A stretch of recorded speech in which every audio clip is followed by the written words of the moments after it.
ನಮಸ್ತೆ ಎಲ್ಲರಿಗೂ. ಇವತ್ತಿನ ಈ ಒಂದು ವಿಡಿಯೋದಲ್ಲಿ ಸೇತುಬಂಧ ಪೂರ್ವ ಪರೀಕ್ಷೆ ಮತ್ತು ಸಾಫಲ್ಯ ಪರೀಕ್ಷೆಗಾಗಿ ಶಿಕ್ಷಕರು ಯಾವ ರೀತಿ ತಯಾರಿಗಳನ್ನು ಮಾಡ್ಕೋಬೇಕು, ಅದೇ ರೀತಿಯಾಗಿ ಈ ಒಂದು ಪರೀಕ್ಷೆಗಳಿಂದ FLN ಮಕ್ಕಳನ್ನು ಯಾವ ರೀತಿಯಾಗಿ ಗುರುತಿಸ್ಕೋಬೇಕು ಅಂತ ನೋಡೋಣ. ಈ ವಿಡಿಯೋ ನಿಮಗೆ ಸ್ವಲ್ಪನಾದರೂ ಉಪಯೋಗ ಆಗಿದೆ ಅಂತ ಅನಿಸಿದರೆ ಪ್ಲೀಸ್ ನನ್ನ ಚಾನೆಲ್ನ ಸಬ್ಸ್ಕ್ರೈಬ್ ಮಾಡ್ಕೋತೀರಾ. ಈ ಒಂದು ಶೈಕ್ಷಣಿಕ ವರ್ಷದಲ್ಲಿ ಸೇತುಬಂಧ ಪೂರ್ವ ಪರೀಕ್ಷೆ ಮತ್ತು ಸಾಫಲ್ಯ ಪರೀಕ್ಷೆಯ ಬಗ್ಗೆ ತುಂಬ ನೀಟಾಗಿ ತಿಳಿಸ್ಕೊಟ್ಟಿದ್ದಾರೆ. ಲಾಸ್ಟ್ ಇಯರ್ ಏನಾಗಿತ್ತು, ಸ್ವಲ್ಪ ಗೊಂದಲ ಆಗಿತ್ತು. FLN ಬುನಾದಿ ಸಾಮರ್ಥ್ಯಗಳನ್ನು ಸೇತುಬಂಧ ಪರೀಕ್ಷೆಗೆ ಹಾಕ್ಕೋಬೇಕು ಬೇಡವೋ, ಎಲ್ಲ ಒಂದು ವಿಷಯಗಳಿಗೂ ಕೂಡ FLN ಒಂದು ಬುನಾದಿ ಸಾಮರ್ಥ್ಯವನ್ನು ತಗೋಬೇಕು ಅಂತ ಈ ರೀತಿಯಾಗಿ ತುಂಬ ಗೊಂದಲಗಳಿತ್ತು ಕಳೆದ ವರ್ಷ. ಆದರೆ ಈ ಒಂದು ಶೈಕ್ಷಣಿಕ ವರ್ಷದಲ್ಲಿ ಆ ರೀತಿಯಾದ ಯಾವುದೇ ಗೊಂದಲಗಳೆಲ್ಲ ತುಂಬ ಕ್ಲೀನಾಗಿ ನೀಟಾಗಿ ಈ ಒಂದು ಸೇತುಬಂಧ ಪೂರ್ವ ಪರೀಕ್ಷೆ ಮತ್ತು ಸಾಫಲ್ಯ ಪರೀಕ್ಷೆಯ ಬಗ್ಗೆ ತುಂಬ ನೀಟಾಗಿ DSCRT ಅವರು ತಿಳಿಸ್ಕೊಟ್ಟಿದ್ದಾರೆ. ಮೊದಲನೇದಾಗಿ ನೋಡಿ, ಯಾವುದೇ ಒಂದು ತರಗತಿ ಇರಲಿ, ಯಾವುದೇ ವಿಷಯ ಇರಲಿ, ನಾವು ಆ ಒಂದು ತರಗತಿಯ ಒಂದು ಪರ್ಟಿಕ್ಯುಲರ್ ವಿಷಯದ ಮೇಲೆ ಅಪೇಕ್ಷಿತ ಕಲಿಕಾ ಫಲಗಳನ್ನು ಪಟ್ಟಿ ಮಾಡ್ಕೋಬೇಕು. ಈ ಒಂದು FLN ಮತ್ತು ಅಪೇಕ್ಷಿತ ಕಲಿಕಾ ಫಲಗಳನ್ನು DSCRT ಅವರೇ ಕೊಟ್ಬಿಟ್ಟಿದ್ದಾರೆ. ಹಾಗಾಗಿ ಅದನ್ನೇ ಬರ್ಕೊಂಡ್ರೆ ಆಯಿತು. ಇವತ್ತಿನ ಒಂದು ವಿಡಿಯೋದಲ್ಲಿ 4ನೇ ತರಗತಿ ಕನ್ನಡ ವಿಷಯದ ಮೇಲೆ ಯಾವ ರೀತಿಯಾಗಿ ಸೇತುಬಂಧ ಪರೀಕ್ಷೆಯನ್ನು ನಡೆಸೋದು ಅಂತ ನೋಡೋಣ. ಮೊದಲನೇದಾಗಿ ನಾವಿಲ್ಲಿ ಅಪೇಕ್ಷಿತ ಕಲಿಕಾ ಫಲಗಳನ್ನು ಬರ್ಕೋಬೇಕು. ಅದರಲ್ಲಿ ಮೊದಲ 4 ಕಲಿಕಾ ಫಲಗಳು FLNಗೆ ಸಂಬಂಧಪಟ್ಟಿರೋದು. ಮುಂದಿನ ಕಲಿಕಾ ಫಲಗಳು ಹಿಂದಿನ ಒಂದು ತರಗತಿಯ ಅಪೇಕ್ಷಿತ ಕಲಿಕಾ ಫಲಗಳಿಗೆ ಸಂಬಂಧಪಟ್ಟ ಹಾಗೆ ನಾವು ಪ್ರಶ್ನೆಯನ್ನು ತೆಗೆದುಕೋಬೇಕು. ಇಲ್ಲಿ ನೋಡಿ, ಒಟ್ಟು 9 ಕಲಿಕಾ ಫಲಗಳಿದೆ. ಅದೇ ರೀತಿಯಾಗಿ ಪ್ರತಿಯೊಂದು ಕಲಿಕಾ ಫಲಗಳಿಗೂ ಕೂಡ ನಾವು ಎಷ್ಟು ಪ್ರಶ್ನೆಗಳನ್ನು ತೆಗೆದುಕೊಳ್ಬೇಕು ಅದನ್ನು ಕೂಡ ಕೊಟ್ಟಿದ್ದಾರೆ. ಇದೇ ರೀತಿಯಾಗಿ ನಾವು ಪ್ರಶ್ನೆ ಪತ್ರಿಕೆಯನ್ನು ರಚನೆ ಮಾಡ್ತಾ ಹೋದರೆ ಆಯಿತು. ಮೊದಲನೇ ಒಂದು ಕಲಿಕಾ ಫಲಕ್ಕೆ 1 ಕ್ವಶನ್ನು, 2ನೇ ಕಲಿಕಾ ಫಲಕ್ಕೆ 1 ಕ್ವಶನ್ನು, 3ನೇ ಕಲಿಕಾ ಫಲಕ್ಕೆ 1.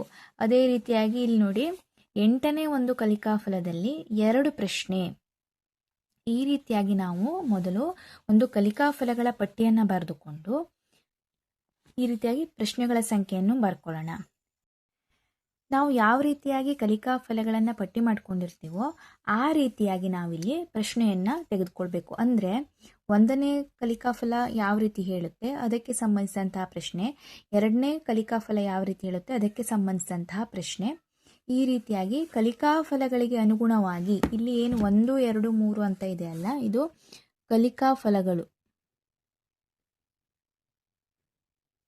ಕಲಿಕಾ ಫಲಗಳಿಗೆ ಅನುಗುಣವಾಗಿ ನಾವಿಲ್ಲಿ ಪ್ರಶ್ನೆಯನ್ನು ರೆಡಿ ಮಾಡ್ಕೋಬೇಕು. ನಂತರ ನಾವು ಸೇತುಬಂಧ ಪೂರ್ವ ಪರೀಕ್ಷೆಯನ್ನು ಮಾಡ್ತೀವಿ.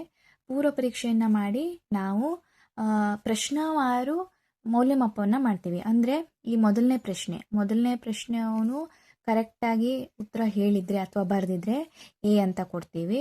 ಇಲ್ಲ ಅರ್ಧ ಸರಿ ಹೇಳಿದ್ದಾನೆ, ಅರ್ಧ ತಪ್ಪು ಹೇಳಿದ್ದಾನೆ ಅಥವಾ ಅರ್ಧ ತಪ್ಪು ಬರೆದಿದ್ದಾನೆ, ಈ ರೀತಿಯಾಗಿದ್ದರೆ B ಅಂತ ಕೊಟ್ಕೋತೀವಿ. ಈ ರೀತಿಯಾಗಿ ಪ್ರಶ್ನಾವಾರು ನಾವು A, B ಗ್ರೇಡ್ಗಳನ್ನು ಕೊಡ್ತಾ ಹೋಗಬೇಕು.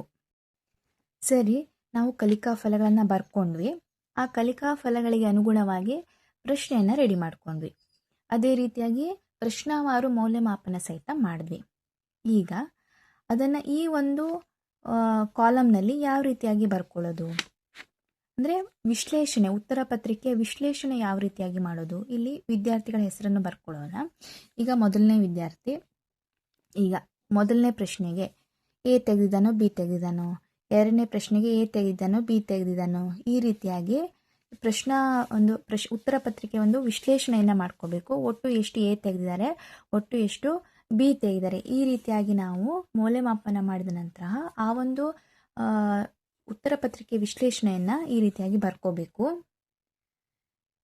ನಂತರ ವಿಶ್ಲೇಷಣೆ ಆದ ನಂತರ ನಾವೇನು ಮಾಡ್ತೀವಿ, ಪರಿಹಾರ ಬೋಧನೆ ಕಾರ್ಯವನ್ನು ಕೈಗೊಳ್ತೀವಿ. ಅಂದರೆ ಯಾವ ಮಗು ಯಾವ ಒಂದು ಕಲಿಕಾ ಫಲವನ್ನು ಸಾಧಿಸಿಲ್ಲ, ಯಾವುದ ಒಂದು ಕಲಿಕಾ ಫಲವನ್ನು ಇನ್ನೂ ಸಾಧಿಸಬೇಕು, ಆ ಒಂದು ಕಲಿಕಾ ಫಲದ ಬಗ್ಗೆ ಮಕ್ಕಳಲ್ಲಿ ಮಾಹಿತಿಯನ್ನು ನೀಡ್ತಾ ಹೋಗಬೇಕು.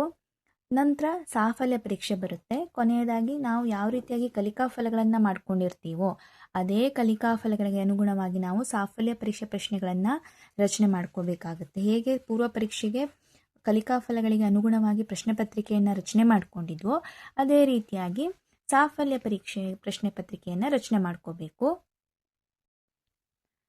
ಸಾಫಲ್ಯ ಪರೀಕ್ಷೆ ಆದಮೇಲೆ ಅಲ್ಲೂ ಕೂಡ ಪ್ರಶ್ನವಾರು ಮೌಲ್ಯಮಾಪನವನ್ನು ಮಾಡಿ ಅದರ ವಿಶ್ಲೇಷಣೆಯನ್ನು ಈ ರೀತಿ ಒಂದು ಕಾಲಮ್ನಲ್ಲಿ ಬರ್ಕೋಬೇಕು.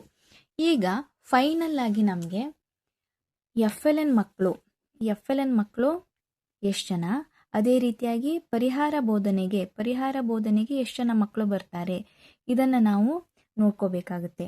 ಈಗ FLN ಮಕ್ಕಳನ್ನು ಹೇಗೆ ಗುರುತಿಸೋದು? ಈಗ ಸೇತುಬಂಧ ಒಂದು ಸುತ್ತೋಲೆಯಲ್ಲಿ ಹೇಳಿರೋ ಥರ 10 ಪ್ರಶ್ನೆಗಳಲ್ಲಿ 4 ಪ್ರಶ್ನೆಗಳು FLN ಸಂಬಂಧಿಸಿದಾಗಿರುತ್ತೆ. ಉಳಿದಂತಹ ಪ್ರಶ್ನೆಗಳು ಹಿಂದಿನ ಒಂದು ತರಗತಿಯ ಅಪೇಕ್ಷಿತ ಕಲಿಕಾ ಫಲಗಳಿಗೆ ಸಂಬಂಧಿಸಿದಂತಹ ಪ್ರಶ್ನೆಗಳು ಆಗಿರುತ್ತೆ. ಇಲ್ಲಿ ಈ ಮೊದಲ 4 ಪ್ರಶ್ನೆಗಳಲ್ಲಿ ಯಾವ ಒಂದು ವಿದ್ಯಾರ್ಥಿ B ತೆಗಿತಾರೋ ಆ ಒಂದು ವಿದ್ಯಾರ್ಥಿ FLNಗೆ ಬರ್ತಾರೆ. ಅದೇ ರೀತಿಯಾಗಿ ಈ 1ರಿಂದ 4ರಲ್ಲಿ ಎಲ್ಲ A ತೆಗೆದಿದ್ದಾರೆ. ಆದರೆ ಈ 5ರಿಂದ 10 ಈ ಒಂದು ಕಲಿಕಾಫಲಗಳಲ್ಲಿ ಯಾವುದೋ ಒಂದು ಕಲಿಕಾಫಲ ಅಥವಾ 2 ಕಲಿಕಾಫಲ ಅಥವಾ 3 ಕಲಿಕಾಫಲದಲ್ಲಿ B ತೆಗೆದಿದ್ದಾರೆ ಅಂತ ಆದರೆ ಆ ಒಂದು ವಿದ್ಯಾರ್ಥಿ ಪರಿಹಾರ ಬೋಧನೆಗೆ ಬರ್ತಾರೆ. ಇದನ್ನು ನಾವು ಸರಿಯಾಗಿ ನೋಡ್ಕೋಬೇಕಾಗುತ್ತೆ. ಯಾಕೆಂದರೆ ಇದು ಒಂದು ಸರ್ತಿ ನಾವು FLN ಮಕ್ಕಳ ಪಟ್ಟಿ ಅದೇ ರೀತಿಯಾಗಿ ಪರಿಹಾರ ಬೋಧನೆಯಲ್ಲಿರುವಂಥ ಮಕ್ಕಳನ್ನ ಪಟ್ಟಿಯನ್ನು ಕೊಟ್ಟರೆ ನೆಕ್ಸ್ಟು ವರ್ಷ ಪೂರ್ತಿ ಅವರಿಗೋಸ್ಕರ ನಾವು ಪರಿಹಾರ ಬೋಧನೆಯನ್ನು ಕೈಗೊಳ್ತಾ ಇರಬೇಕಾಗತ್ತೆ.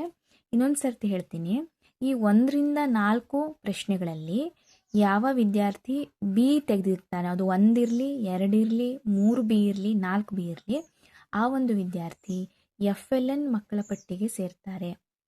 ಅದೇ ರೀತಿಯಾಗಿ 5ರಿಂದ 10 ಪ್ರಶ್ನೆಗಳವರೆಗೆ ಯಾವ ಒಂದು ವಿದ್ಯಾರ್ಥಿ B ತೆಗೆದುಕೊಳ್ತಾರೋ ಆ ವಿದ್ಯಾರ್ಥಿ ಪರಿಹಾರ ಬೋಧನೆ ಮಕ್ಕಳ ಪಟ್ಟಿಗೆ ಬರ್ತಾರೆ.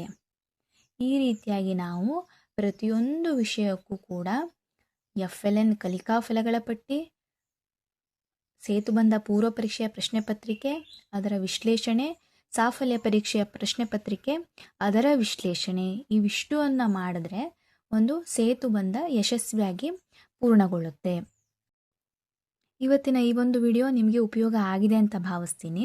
ಇದೇ ರೀತಿಯ ಬೇರೆ ವಿಷಯದ ಪ್ರಶ್ನೆ ಪತ್ರಿಕೆಯೊಂದಿಗೆ ಮುಂದಿನ ಒಂದು ವಿಡಿಯೋದಲ್ಲಿ ಸಿಗ್ತೀನಿ. Thank you for watching.